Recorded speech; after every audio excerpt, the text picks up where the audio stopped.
There's really such an incredible amount of blessing that can come out of just treating people right.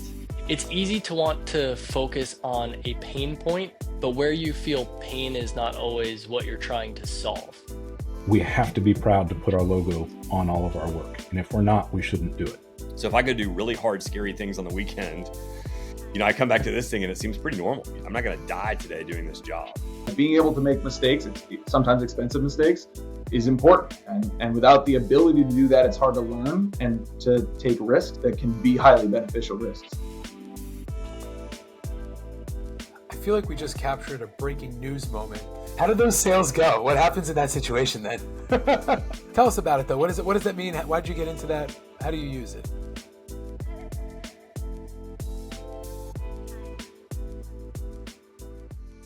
Not all solar companies fit the same mold. When we talk about who builds our clean energy future, there's no single archetype.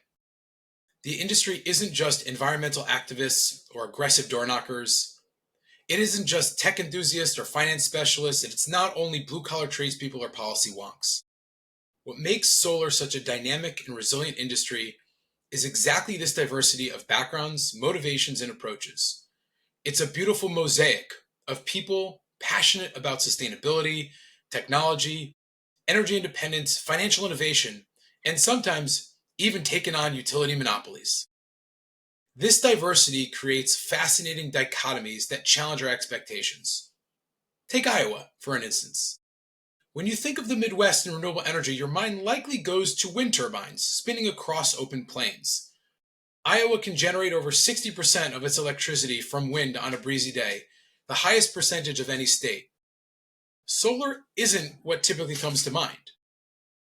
And when you picture a solar company that's been around for 15 plus years and installed over 80 megawatts and employs more than 100 people, you probably imagine something that's venture-backed, national in size, or private equity consolidations, not a locally owned business rooted deeply in its community. When you think about solar contractors working with complex agricultural products and developing their own financing vehicles, you don't expect a leadership team with extensive software backgrounds. And in an industry sometimes criticized for high-pressure sales tactics and quality shortcuts, you certainly don't expect a company that proudly showcases its NABCEP certifications, invests heavily in training, and develops proactive maintenance programs. Eagle Point Solar embodies all of these unexpected combinations. Based in Dubuque, they've built a remarkable organization that bridges seemingly contradictory worlds, technology forward yet community rooted, operating in a traditionally conservative region yet championing renewable energy, maintaining the personalized approach of a local business while deploying sophisticated technical and financial solutions. What's particularly interesting is their willingness to challenge the status quo. In 2012, when Alliant Energy claimed that power purchase agreements were illegal, Eagle Point didn't back down. They took the fight all the way to the Iowa Supreme Court and won in 2014, setting a precedent that opened the market for similar financing models. In 2019, they stood up to We Energies in Wisconsin when the utility blocked a City of Milwaukee project. This blend of technical expertise, community focus, and principal advocacy has allowed Eagle Point to thrive in a region not typically associated with solar leadership. Jim Pullen, Eagle Point's president and CEO, brings a background in sales leadership and software from his time at Solera, a vehicle intelligence company. Jim, with his Eagle Point Solar team, have created a company that's as comfortable discussing UV penetration through cloud coverage as it is developing software-driven workflows. What's even more remarkable is how they're cultivating the next generation of solar leaders. The two Todds, Todd Hollenbach and Todd Lundquist, along with Matt Pullen and many others, represent a rising cohort that will shape the industry's future, maintaining Eagle Point's unique DNA while evolving with the market. Today, we'll explore with Jim how technology-forward and community-rooted companies like Eagle Point can build an exceptional solar business in a region where wind, not solar, has traditionally dominated the renewable energy conversation. Jim, welcome to When Life Gives You Lumens. Great to have you with us. Thank you. We appreciate being here. So what I want to start out with is going deep on the region, right? So when you think of Iowa, as I just mentioned in the bit, when you think of clean energy, you think of Iowa, you think of wind power, right? I believe on a windy day, the vast majority of Iowa's energy needs are going to be met by wind generation. So take me back to 2010. How did solar fit into the state strategy? How did you originally get started with getting people interested in solar, and what did they do with their response? What did they say? Yeah, I think all of what you have said is true, which is Senator Grassley from Iowa will tell you and tell the world he's really the father of wind, right?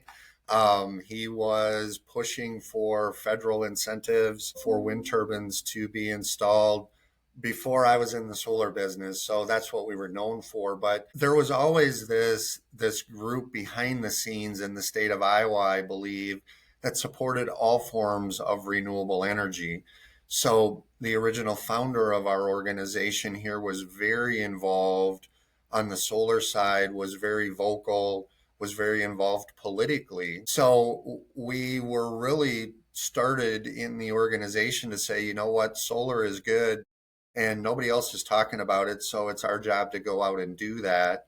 And I think if you look back in 2010, 2011, and 12, we were talking to the early adopters in our industry, right? We were trying to sell solar to the people who believed it was good for the environment. Because let's face it, the economics were not great at that point in time. They certainly were not as good as they are today. So I think it was truthfully a grassroots effort. We talked to one person who talked to another, who talked to another.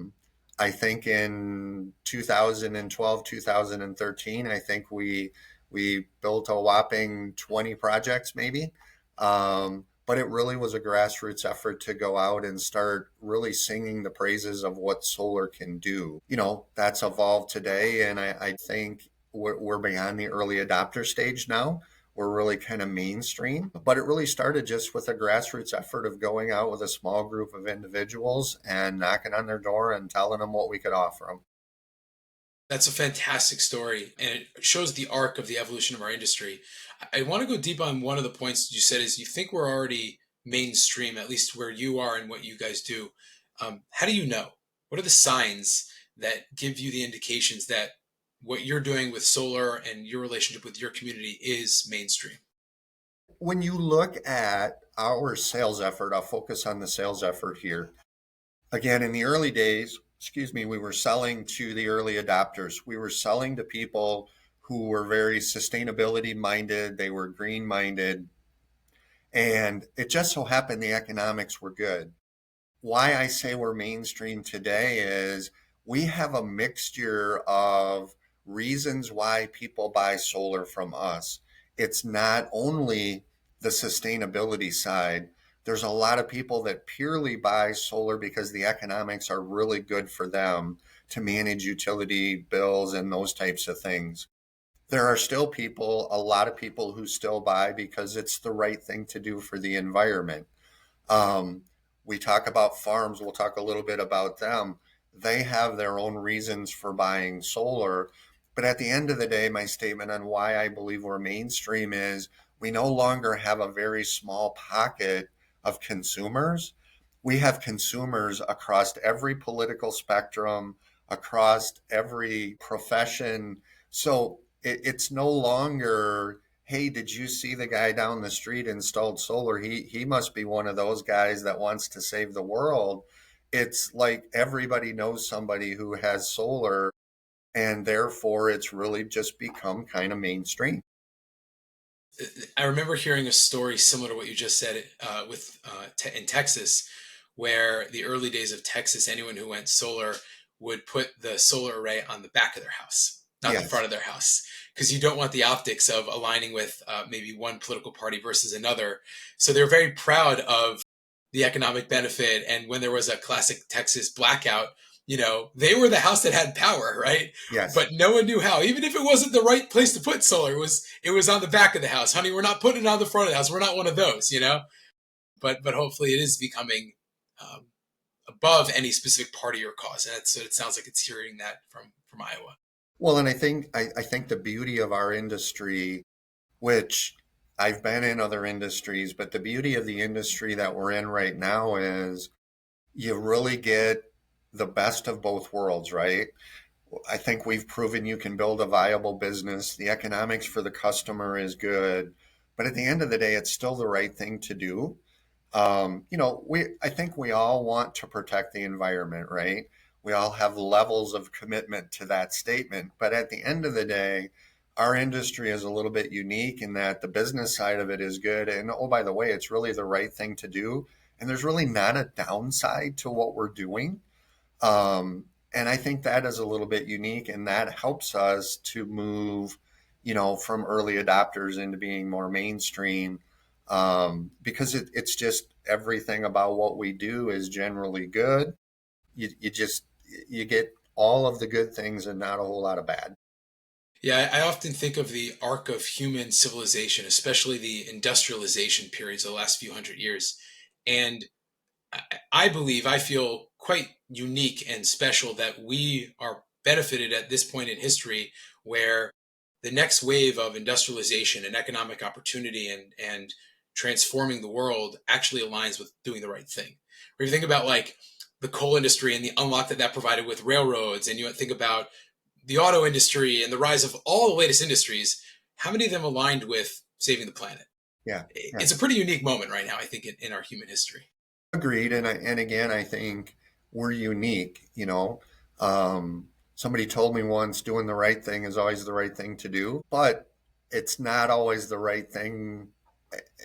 It doesn't necessarily align with all business interests, I guess. So I think we're unique. I think we're poised to continue down the road and continue to grow the industry, because the right thing to do and good economics. Yeah. You mentioned farms earlier. Your group does a lot of work with farms or agricultural teams or ranch projects. How did you get into that? Obviously, there are a lot of farms in your area, but how did that relationship start?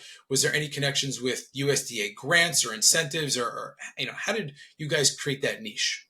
Yeah, so I think it's really, in the early days, it was geographically driven. We're surrounded by farms, right?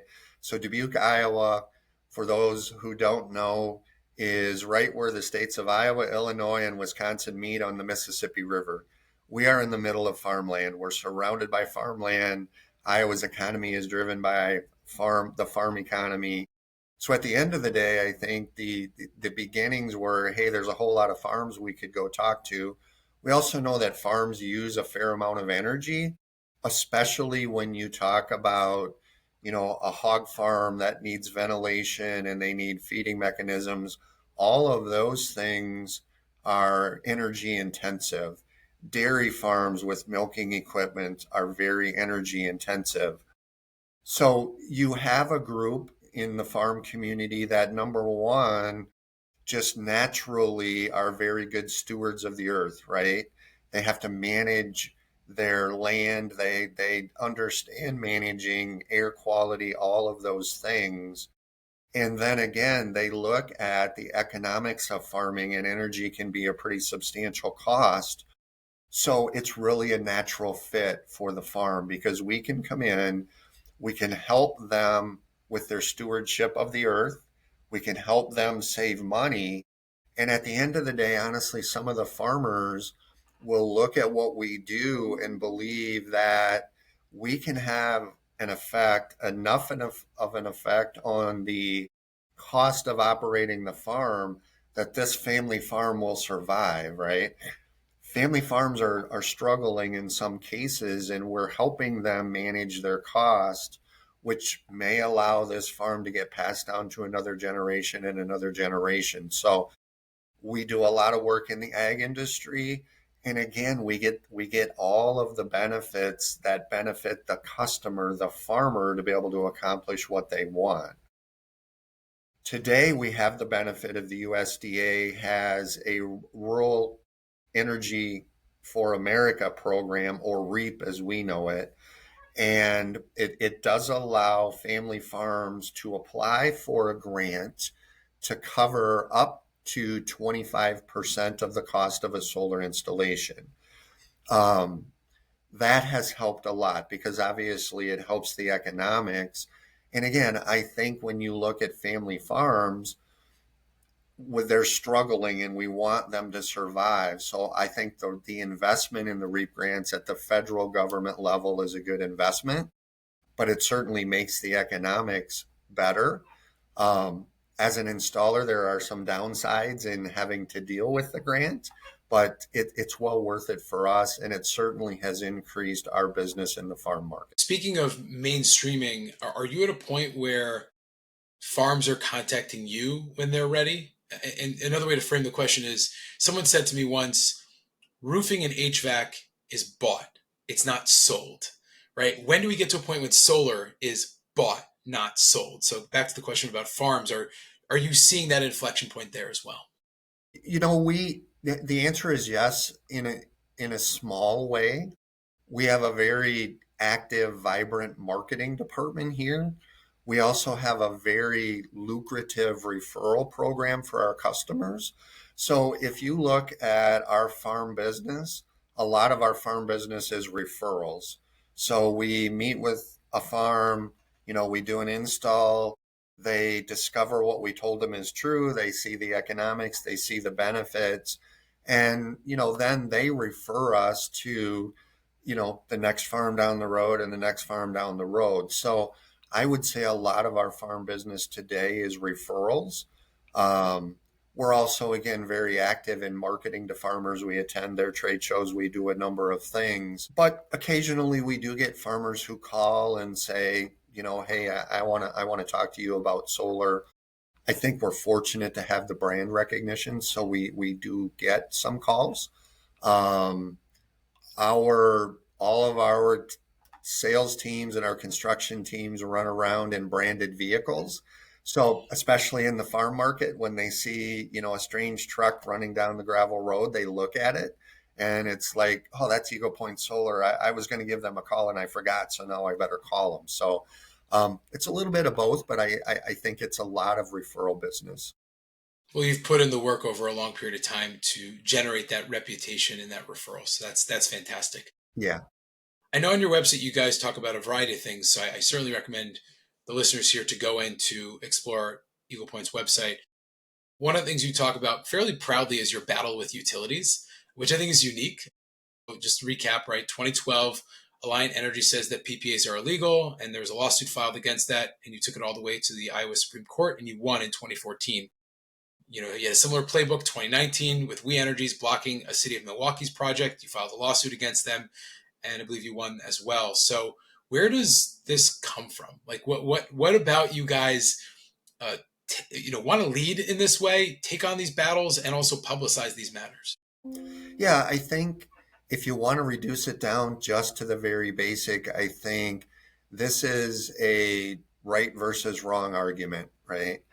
Our argument is that if somebody chooses to want to generate their own energy, they should have the ability to do that. Just like all of the other choices we have. We choose what stores we shop at. We choose the former owner of Eagle Point Solar would always say, if I decide I want to grow tomatoes in my backyard, that doesn't mean the grocery store bans me from going to the grocery store, right? So I think when you look at the dedication here, it was really more of, look, you're telling the world we are a public utility was the argument, and that is wrong. We are not a public utility. So, you're familiar enough with the industry to know that we always have kind of a love-hate relationship with utilities, right? We have good working relationships now with all of the utilities, including Alliant Energy, because we have to, right, in order to make sure that we do the right thing for the customer. And I understand that what we do affects utilities. We deal with well in excess of about 100 utilities across all 3 states that we work with. They all have different rules. They all have different regulations. And I think at the end of the day, our lawsuit was not about the fact that we hate utilities. It was about what they were saying, in our opinion, was just wrong. And I guess you can sit back and accept it when somebody's saying something is wrong, or you can fight it. And that was really, in both cases, that was really the reason that we went to bat for the industry and for the customers. Do you think that they would admit that it was wrong? Obviously, No. they're protecting their business model, but from an ethical perspective, from a fundamental ideological one, you don't think so? I would doubt it. I think, these types of lawsuits generally produce bad press for the utility as well. So I don't know the conversations behind the scenes, but I would guess on the front side, we've all moved on from these, and they're as happy that we've moved on from these as anybody. So, and again, I just want to reiterate, we work with the utilities very well. They're not our enemies. I don't think they believe we are their enemies anymore. Again, as we become more mainstream and they accept that their customers want to buy what we have to offer, they're very accepting of that. We just had an issue with their stance on this one particular item, which was third-party ownership of a solar array. Yeah. I've had a bunch of conversations recently about where home electrification is going. And obviously that parlays into EVs, and that parlays into what other things home electrification will mean for the world. And then you pair that with crypto and AI, and there's a lot of power needs that are expected. For the last 100+ years, at least here in the United States, we've had the benefit of you flip on your light and your electricity goes. It's pretty much a miracle. I mean, obviously we don't think that way anymore, but at one point it probably was with Thomas Edison and the grid wars and all that, right? And I think what's unique is the utilities still facilitate that. Now, obviously, in certain states like California or Texas, it's not really the relationship is not as appreciated, and there's a lot more animosity. But generally speaking, it's pretty awesome that we turn on a light switch and we get whatever we want. It's unique now though that there's a lot more choice connected to it. You're not just getting power from one place, right? In theory, you can get power from a storage unit or a natural gas line from a generator. You can get it from solar. There's small wind in certain places. Some people have fuel cells or geothermal. And how do you do efficiency and upgrading your HVAC? Like, the whole idea of distributed generation or decentralized power is a complete paradigm shift. And if I'm wearing my utility hat for just a small second, it's like, wait, we've been providing this service for 100 years plus, this miracle that is unlimited power. And most of the world doesn't have that benefit. Solar adds a lot of intermittency to the grid. I mean, think about how many solar projects you've attached to their grid, right? And what that balancing load has to be and the infrastructure they have to balance. And they probably benefit from it too, as it relates to net metering, and they don't have to go build another peaker plant or two or whatever. But at the end of the day, it is a unique relationship. It is a dance. It is an area that has to be, I guess, mutually beneficial. Now, I have seen recently that some utilities, let's take like Florida, for example, had some of the biggest utility rate hikes in the history of our country recently, right? Ironically, the Florida utility also has a massive solar and renewables portfolio, but it's just an interesting relationship and dance with utilities that is so not straightforward. And I think how you've outlined it also exemplifies that, right? We sued them, but we work with them closely. And so it's a unique dance. I'd love to hear your thoughts on that. Yeah, and I think we are right now in a definite transition point with the utilities, in that, and you just touched on it, for the last 10 years, the utilities, at least in the Midwest, in our little part of the world here, have not seen any load growth, right? Their loads have been flat. Now what we have, because of AI, we have all these data centers that are popping up everywhere. The developers of these data centers are now wanting to build in the Midwest, ironically, because our cost of energy is very low relative to the East Coast and the West Coast.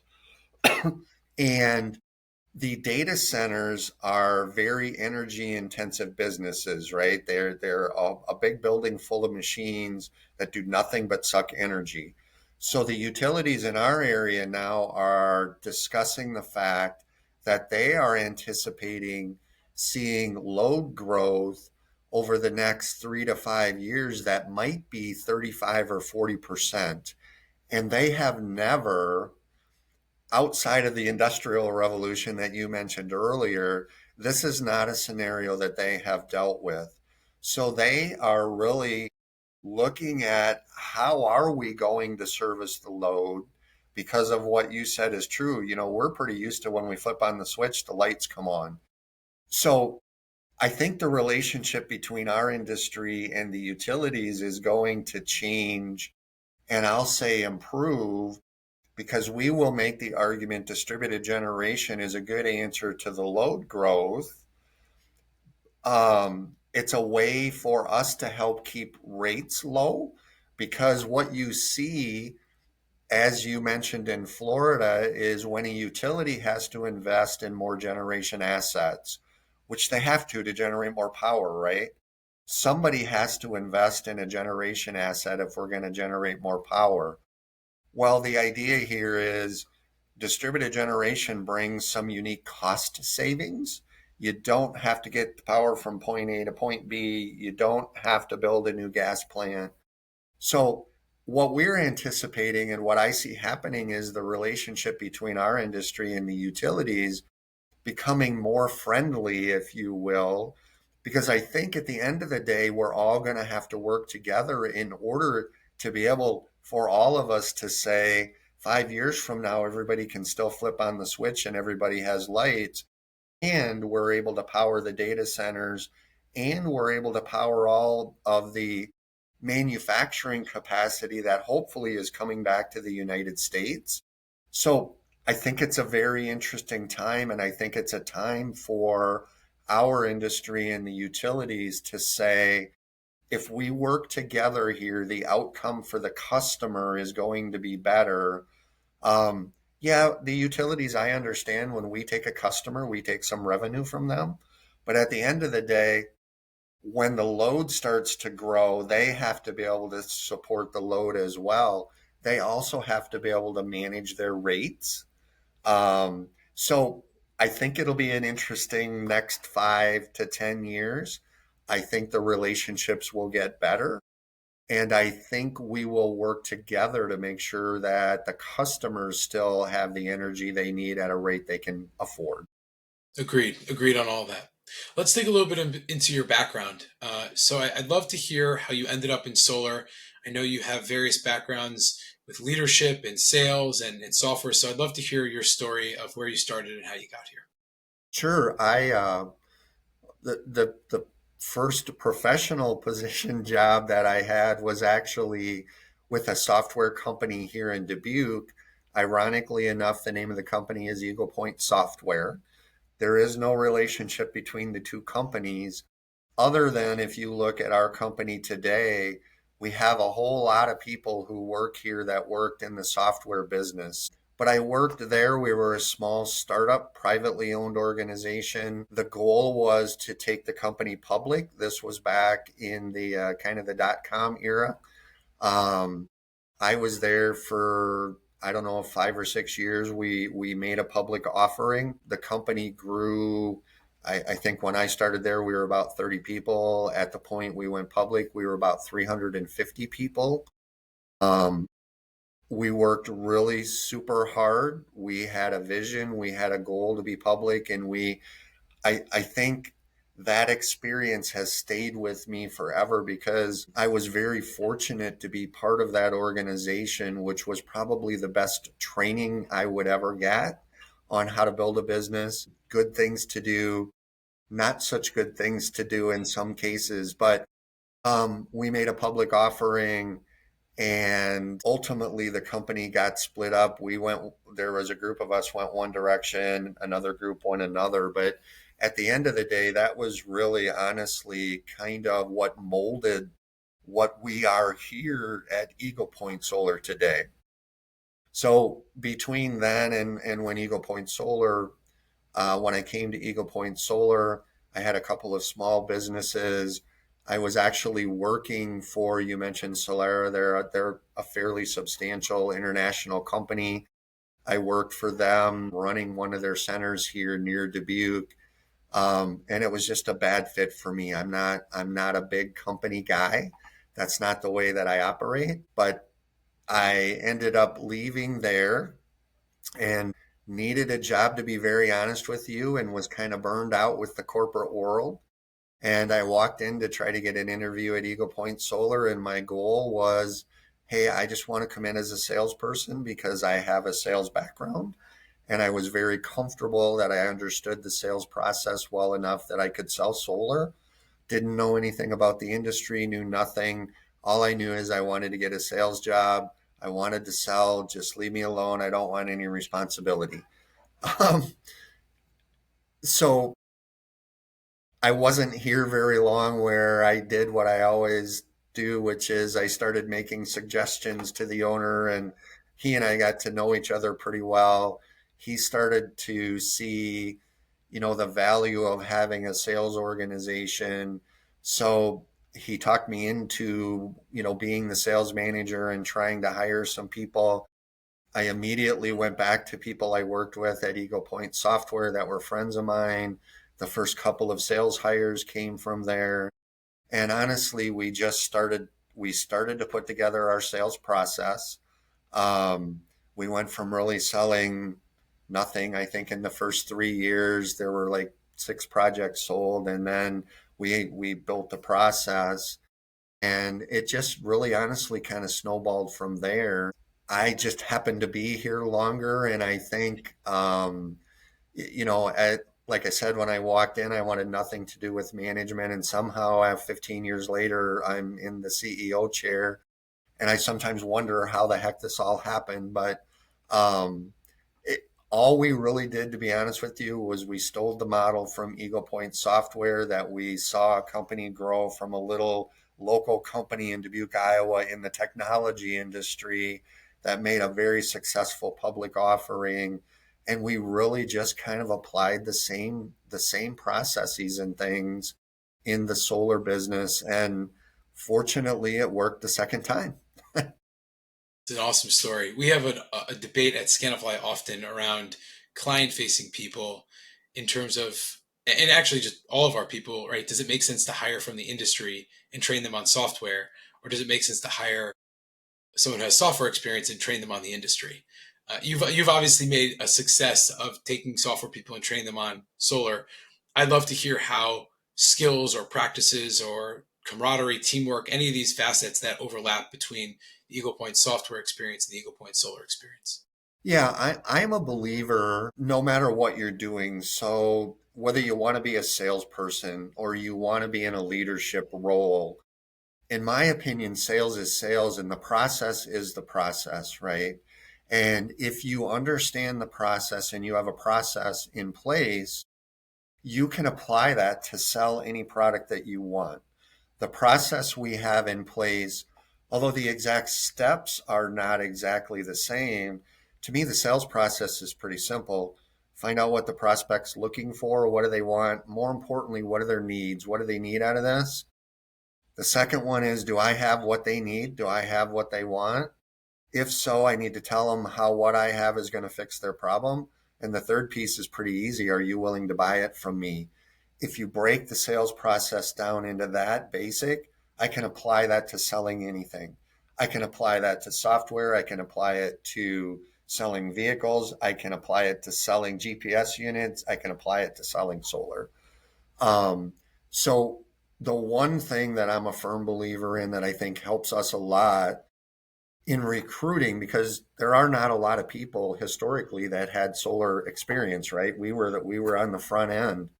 We are very process oriented, as Scanify knows, because we've worked with your people and on the technology side.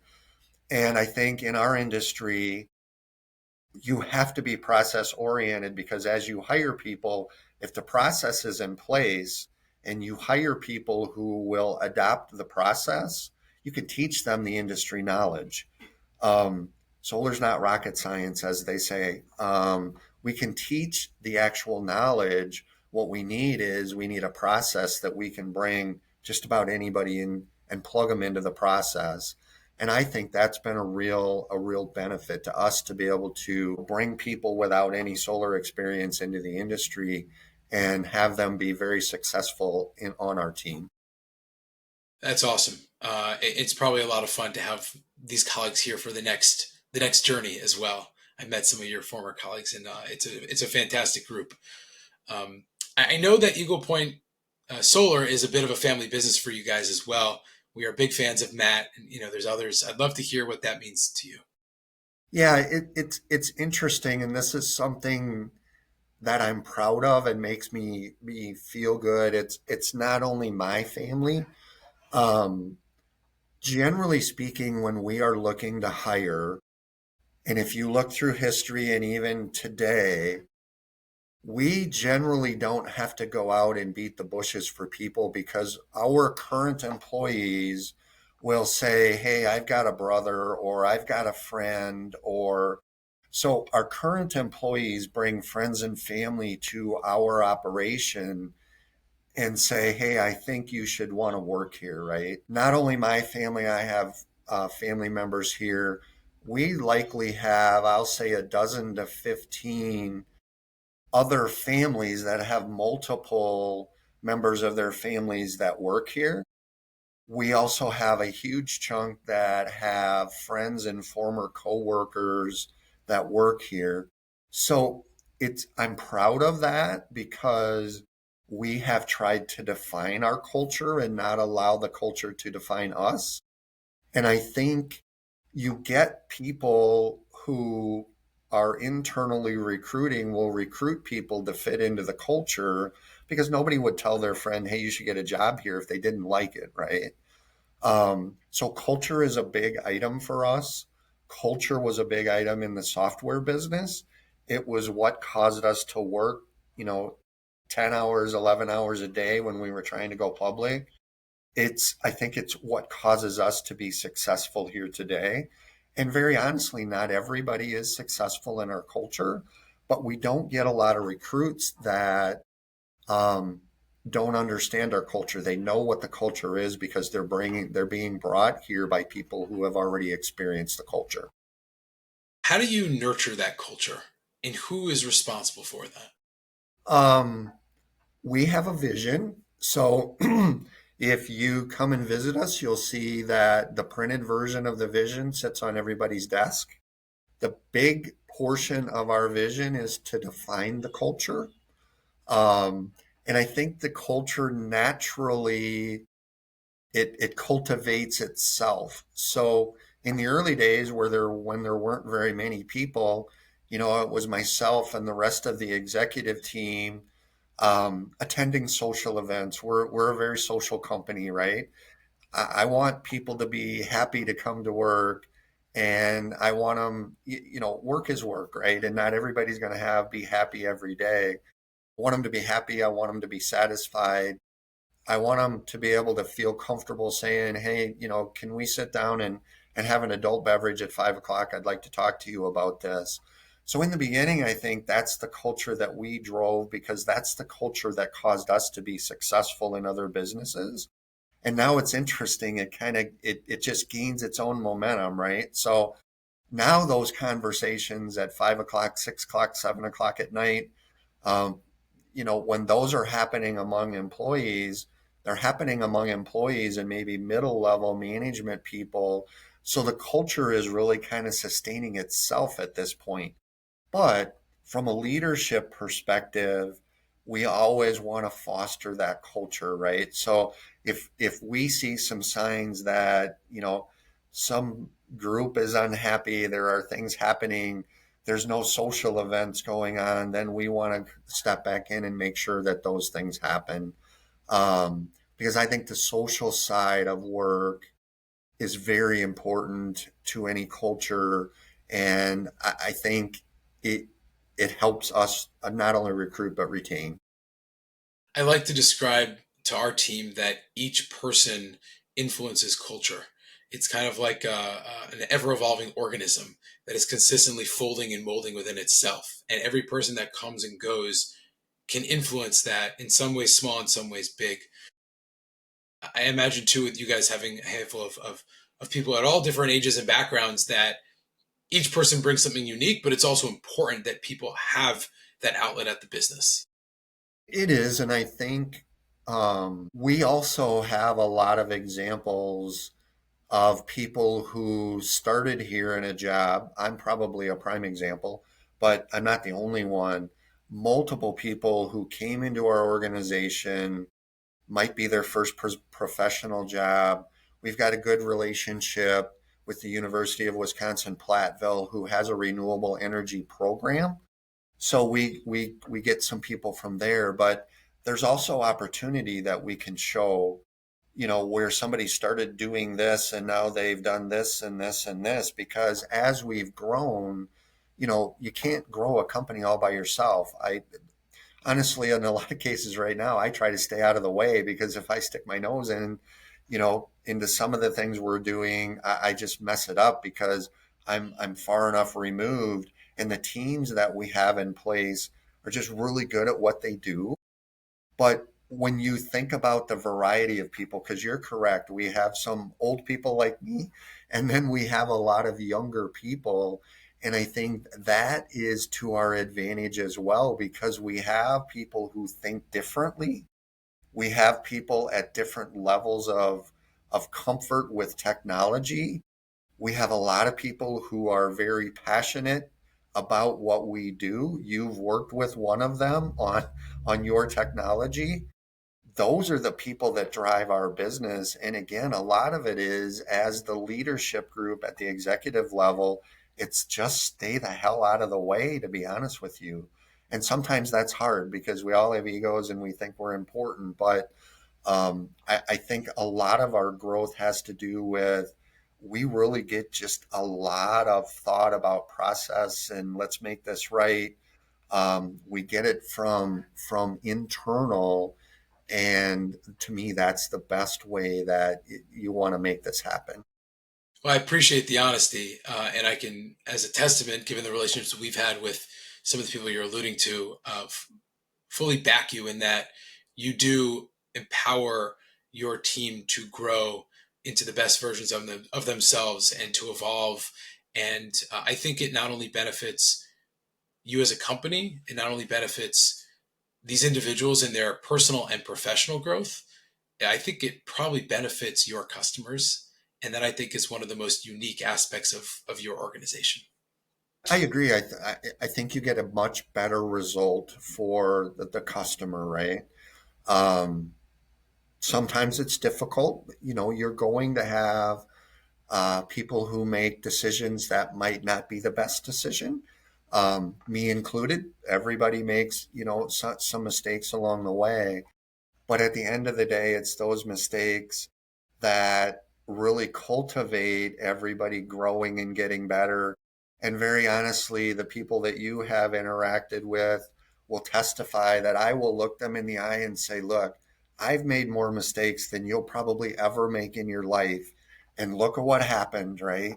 So don't be afraid to take a risk. Don't be afraid to make a mistake, because it's okay. That's how you grow. That's how companies grow. That's how you grow professionally.